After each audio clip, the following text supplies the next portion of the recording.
All right, so as you all know, always got to start out by wedging your clay.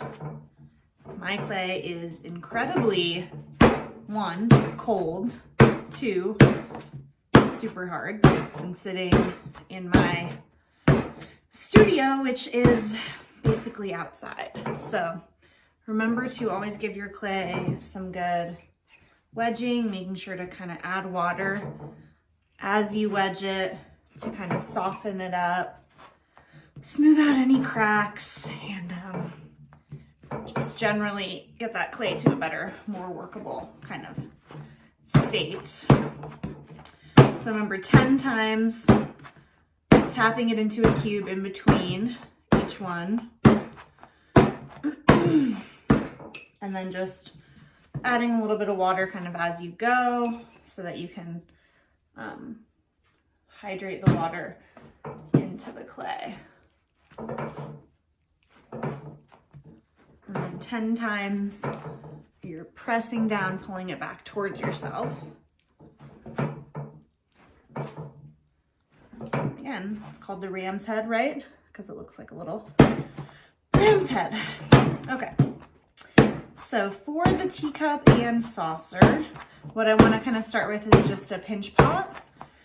That would be my recommendation for the best place to start with making your teacup and saucer. So I would take the clay that you have and I would just kind of tear it in half. And that's about as much as you need to start your teacup. I like to always kind of start with a bit of a cube just to get the clay kind of going. And then I kind of tap on all the edges. And then you're just kind of packing it into a sphere, right? Think about, like, again, very timely, packing a snowball. You can even roll it around. Hopefully you have your little fabric swatch down like I do, except mine is covered in cat hair because my cat likes to sit on this in this little room. Okay, and you're starting your pinch pot off with, again, a nice, smooth, no cracks kind of sphere. Okay, and then to get it going, you just take your thumb, press it into the center, pinch and turn, pinch and turn, pinch and turn. Okay, once it starts kind of evening out, I like to kind of go the opposite way. And I'm using this part of my hand to kind of smooth against it so that the base is nice and rounded. And then I'm kind of smoothing out the inside as I go as well. You're pulling that clay upwards from the base so that you don't have this like super chunky, chonky teacup. You don't want to have a fat base on it that could blow up, right? And then just as you're going, if you get any cracks, un poquito de agua, water is always the solution, right? Okay, and then you want to make sure the thickness is no thicker than your pinky finger all the way around, okay, including the base.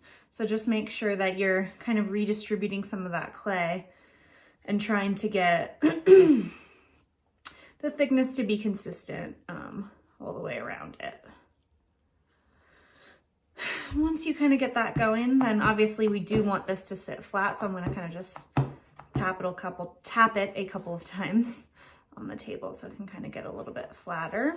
Okay, and then like I've got all these lumps and bumps from where my hands were where I pinched it. So hopefully you have that little card tool. I don't have any of my school tools. Usually I like to use what you have, but I had to stay home on short notice. So I have some actual clay tools. But again, so this could be your ID card or anything that's flat. And you're just kind of using that to smooth out those finger lines. Okay, and I'm kind of pulling the clay up. So much cat hair. Again, maybe you have cat hair or dog hair at home. All of that will burn out in the kiln, so you don't have to stress about it too much. It is annoying, but what can I do? My cat just runs the universe here.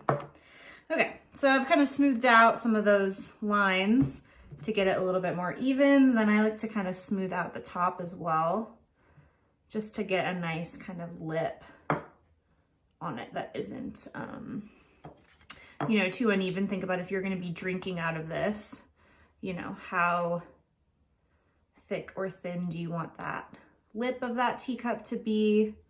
I'm just kind of going in and smoothing,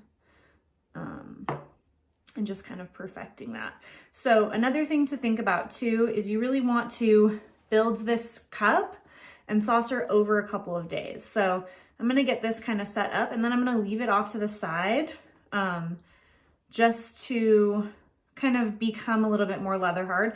It's so soft right now, right? I just wedged this clay. So the clay is still very, very plasticky. So it's gonna be a lot easier to do any smoothing, any designs, especially once it's set up a little bit more. And then sometimes I like to take the top, drop that a couple times on the lip, and that's a great way to get the lip to be evened out as well, okay? So that is, again, real quick, a little teacup. Now let's talk about the saucer and the handle. So go ahead and pinch off like a decent amount of clay for the handle, and then let's use the rest of this to kind of get our saucer going. So remember to make a slab by squeezing the clay. Put this off to the side so you can see it. Squeezing the clay to be flatter, right? Just to make it easier on you when you're rolling it. Okay, and then you're gonna take the clay, and if you don't have a roller, you can just kind of flip it over multiple times and it'll start kind of flattening out. Okay, or you can take something, I don't have a cup in here right now. Pause for a second.